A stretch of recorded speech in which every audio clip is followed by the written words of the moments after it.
సచివాలయంలో మీడియా సమావేశం ఉంటుందని ప్రజాప్రతినిధులుగా తాము ఊహించలేదు అన్నారు సీఎం రేవంత్ రెడ్డి. ఇదే మార్పుకు ఉదాహరణగా చెప్పారు. కేటీఆర్ తిన్న 1,00,000 కోట్ల సొమ్ములో కేవలం 1,00,000 రూపాయలు మాత్రమే సాయం చేశాడని విమర్శించాడు. భవిష్యత్తులోనూ మొత్తం కక్కిస్తానన్నారు సీఎం రేవంత్. ఈ సచివాలయంలో లోపలికొచ్చే పత్రికా సమావేశాన్ని పెట్టుకోగలుగుతాం, మీరు మంత్రులతోని ముఖ్యమంత్రులతోని కూర్చోగలుగుతారని మీరైతే భావించినరో లేదో కానీ ప్రజాప్రతినిధులుగా మేమే ఈ లోపలికి రాలేక పోలీసులు అడ్డుకుంటే అటు నుంచి అటే వెళ్ళిపోయినాం. మరి మీకు ఆ మార్పు కనిపిస్తుందో లేదో నాకు తెలియదు. ఖచ్చితంగా ఆ మార్పును మీరు చూస్తున్నారు. భవిష్యత్తులో ఇక్కడ ఇదే హాల్లో పూర్తి స్థాయిలో మా మంత్రివర్గ సహచరులు, ఉప ముఖ్యమంత్రి గారు, మేము కానీ ప్రభుత్వం వైపు నుంచి అధికారిక కార్యక్రమాలు ఏమైనా చేపట్టినప్పుడు ఇక్కడనే పత్రికా సమావేశాన్ని ఏర్పాటు చేయడానికి ఒక మీడియా కాన్ఫరెన్స్ హాల్ కూడా క్రియేట్ చేయమని చెప్పి మా చీఫ్ సెక్రటరీ గారికి మేము ఆదేశాలు ఇవ్వడం జరిగింది. తొందరలోనే ఇక్కడ మీడియా మందిరం ఉంటుంది. మేము స్వేచ్ఛనిస్తాము, మీరు దాన్ని దుర్వినియోగం చేయకుండా అందరూ సహకరించాల్సిందిగా, ఈ కార్యక్రమాన్ని ప్రజల దగ్గరికి తీసుకెళ్లాల్సిందిగా. మాకు తెలుసు ఢిల్లీలో కూడా నిన్న మీడియా మిత్రులు కలిసి సమస్యలు కూడా చాలా ఉన్నాయి, చాలా కాలం నుంచి పేరుకపోయినాయి. తొందరలోనే వాటన్నిటి మీద కూడా దృష్టి పెడతాము. ఎవరూ ఆందోళన చెందాల్సిన పని లేదు. ఈ ప్రభుత్వం మీది మీకోసం పనిచేస్తుంది, ప్రజల కోసం పనిచేస్తుంది. ప్రజలకు పనిచేసే విధంగా మీరు మాకు సహకరించాల్సిందిగా కోరుకుంటున్నాను. కాడబిడ్డ వచ్చింది, అక్కడ దరఖాస్తు ఇచ్చింది, వీళ్ళు పరిష్కరించలేదు, నేను పరిష్కరిస్తున్నా, 1,00,000 రూపాయలు ఇస్తున్నా అని కేటీఆర్ గారు ఎక్కడో టీవీలో పేపర్లో ఎక్కడో నాకు భలే సంతోషం అనిపించింది. నీ 1,00,000 కోట్లలో 1,00,000 రూపాయలన్నా నీ మెడలు వంచి పేదోళ్ళకు వంచిపించిన. ప్రజావాణి విజయవంతమైనట్టే కదా. ప్రజావాణి ఏంది, అక్కడికి వచ్చిన వాళ్ళ సమస్య పరిష్కరించడానికి. ఇప్పుడు నేనేమంటున్నా అంటే, ఆ రోజు అసెంబ్లీలోనే నేను చెప్పిన, నువ్వు మేనేజ్మెంట్ కోటాలు వచ్చినోడు అయ్యా, నీకేం తెలియదు, ఊరికే అరవడం వల్ల ఏం ప్రయోజనం లేదని. మొత్తం సభ నడిచిన తీరు మీరు చూసిరు కదా.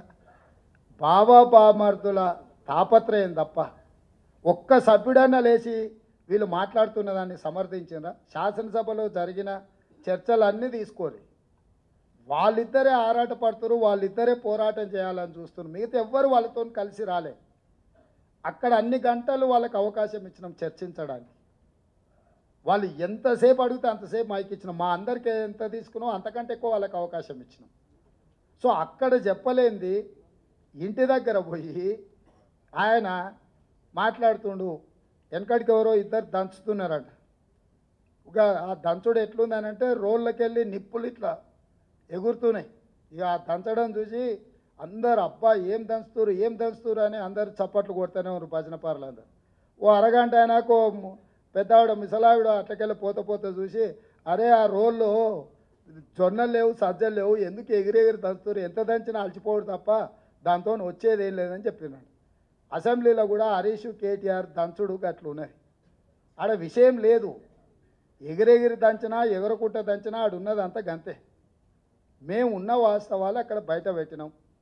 మా ఆర్థిక మంత్రి గారు, మా ఉప ముఖ్యమంత్రి గారు వాస్తవాలను అక్కడ టేబుల్ చేసి పీల్చి పిప్పి చేసి సంపాదించుకున్న సంపద ఈరోజు వాళ్ళు తింటున్నారంటే అది రక్తపు కూడు, అది శ్వేతపత్రం కాదు. మా వాళ్ళు ఏం చెప్పిండ్రు, నిజంగా ఉపయోగపడే వాటి అన్నిటినీ కూలగొట్టి మళ్ళీ నిర్మించిండ్రని అన్నారు. ఫర్ ఎగ్జాంపుల్ ఈ సచివాలయమే తీసుకో. గతంలో ఉమ్మడి రాష్ట్రానికి ఉపయోగపడ్డ సచివాలయం 2012లో ఎల్ఎన్టీ కంపెనీ కట్టిన భవనాలు అన్నీ ఉండే, 12 లక్షల స్క్వేర్ ఫీట్ ఉండే ఆ రోజు. ఆ రాష్ట్రం తరలిపోయినాక మొత్తం మనకు ఉపయోగంలో ఉండే, ఇంకా అవసరమైతే ఇంకా కొన్ని హాస్పిటల్స్కో కొన్ని ప్రభుత్వ కార్యాలయాలు కూడా ఎక్కడెక్కడ కిరాయికునో వాటన్నిటిని ఇక్కడ తరలించి పెట్టుకోవడానికి అవకాశం ఉండే. ఒకవేళ ఇది మీకు అచ్చి రాలే, దీన్ని ఏ ప్రభుత్వ ఆసుపత్రిగానో మార్చి కొత్త ఖాళీ జగాలు ఈ సచివాలయాన్ని కట్టినుంటే ఇది ఉపయోగపడుతుండే, అది ఉపయోగపడుతుండే. ఇక్కడ అన్ని రకాల వసతులతో ఉన్న భవనాలను కూలగొట్టి కొత్తటి కట్టి ఆస్తి సృష్టించమంటారు. అక్కడ కూడా ఉన్న భవనాలన్నీ కూలగొట్టి కట్టిండ్రు. ఎక్కడైనా ఉన్నదాన్ని కూలగొట్టి కొత్తది కడుతుందంటే ఉద్దేశం ఏందో మనం అర్థం చేసుకోవాలి. అంతెందుకు నేను కొత్త బండ్లు కొనను, ఖర్చు పెట్టానని చెప్పిన. మీకు తెలవాల్సింది ఏంటంటే 22 ల్యాండ్ క్రూజర్లు కొని కొత్తవి దాచిపెట్టారు. నేను సీఎం అయినాక 10 రోజుల వరకు నాకే తెలియదు. నేను పాత బండ్లు ఏదో అడ్జస్ట్ చేసి అన్ని రిపేర్లు చేయండి, చూసి ఇచ్చేయండి అని నేను చెప్తుంటే చిన్న ఒక అధికారి వచ్చి షోలో చెప్తున్నాడు, సార్ పోయినసారి 22 ల్యాండ్ క్రూజర్లు కొన్నాడు, అన్నీ విజయవాడలో దాచిపెట్టినాం సార్, కొత్త ప్రభుత్వం ప్రమాణ స్వీకారం చేయగానే అన్నీ తెద్దాం అనుకున్నాం. ఆయన నెత్తి మీద దరిద్రం ఉండి ఆయన ఇంటికి పోయింది సార్ 22 కొత్త ల్యాండ్ క్రూజర్లునే.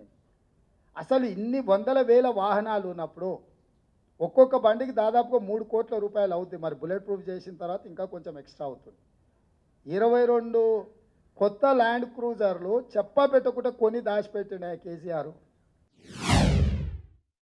వాళ్ళు విజ్ఞాపన పత్రాలు ఇచ్చుకోవడానికి సపరేట్ కౌంటర్ పెట్టినాం అక్కడ.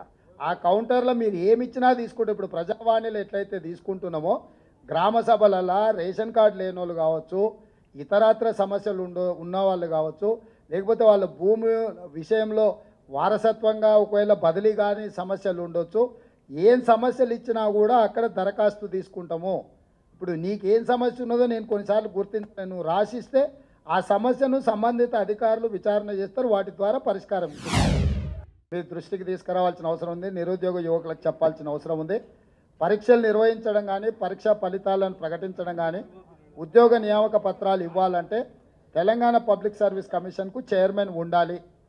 చైర్మన్ లేకుండా ఈ ప్రక్రియ ఏది జరగదు. ఇది న్యాయపరంగా చెల్లదు, అక్కడ ఉన్న చట్టం కూడా అనుమతించదు. ఇప్పుడు ఉన్న చైర్మన్ గారు మిగతా సభ్యులు రాజీనామా పత్రాలు సమర్పించారు. గతంలో గవర్నర్ గారికి వచ్చిన ఫిర్యాదుల మేరకు వారు కొన్ని నిర్ణయాలు తీసుకోవడానికి రాష్ట్రపతి అనుమతి అడగడము, రకరకాల వివిధ స్థాయిలలో అవి పెండింగ్లో ఉన్నాయి. వాటిని ఒక్కసారి పరిశీలించిన తర్వాత న్యాయ నిపుణుల సలహా తీసుకొని వీళ్ళని ఆమోదిస్తామన్నారు. కొత్తగా చైర్మన్ సభ్యులను నియమించుకొని పారదర్శకంగా నిర్దిష్టంగా నియామకాలు జరుగుతాయి. ఎవరు ఏ గందరగోళ పడాల్సిన అవసరం లేదు, ఏ విద్యార్థులు ఆందోళన చెందాల్సిన అవసరం లేదు. ఇవాళ ప్రశ్నాపత్రాలు పల్లి బఠానీలలాగా జిరాక్స్ సెంటర్లో అమ్మకాలు జరిగినప్పుడున్న చైర్మన్లు మెంబర్ల మీద నిరుద్యోగ యువకులకు విశ్వాసం లేకపోవడం, నిర్వహించిన పరీక్షలు అన్నిటిని కూడా రద్దు చేయడం, రకరకాల గందరగోళ పరిస్థితుల్లో ఈరోజు విద్యార్థులు నిరుద్యోగ యువకులు ఉన్నారు. కాబట్టి వాళ్ళు ఆల్రెడీ గవర్నర్ గారికి రాజీనామాలు సమర్పించారు. నాకు తెలిసి నెక్స్ట్ 4-5 రోజుల్లో గవర్నర్ గారు వీటి విషయంలో నిర్ణయం తీసుకోబోతున్నారు. వారు నిర్ణయం తీసుకున్న ఎంబడే వేగంగా కొత్త బోర్డును నియామకాలు చేపడతాము. చేపట్టిన ఎంబడే పోటీ పరీక్షలు నిర్వహిస్తాము. పోటీ పరీక్షల ఫలితాలను ప్రకటించి పారదర్శకంగా సంవత్సరం తిరిగే లోపల డిసెంబర్ 9, 2024 లోపల క్యాలెండర్ డేట్ మేము రిలీజ్ చేసినాము. ఖచ్చితంగా సంవత్సరం తిరిగే లోపల 2 లక్షల ప్రభుత్వ ఉద్యోగ ఖాళీలను భర్తీ చేస్తాము. పారదర్శకంగా చేయడానికి అవసరమైన నిర్ణయాలు, సాంకేతికపరమైన న్యాయపరమైన అంశాలను పూర్తిగా విశ్లేషించుకొని ముందుకెళ్తుంది ప్రభుత్వం. ఖాళీ చేసిపోయినరా నాయన, మొత్తం ఏంది లేదు, వచ్చి చూస్తే ఖాళీ గిన్నెలే కనిపిస్తున్నాయి. మేము లంక బిందెలు అనుకొని వస్తే ఖాళీ కుండలు కనిపిస్తున్నాయాడా. ఇక దాన్ని అంతా సర్దిద్దాలే సంసారం ఇప్పుడు.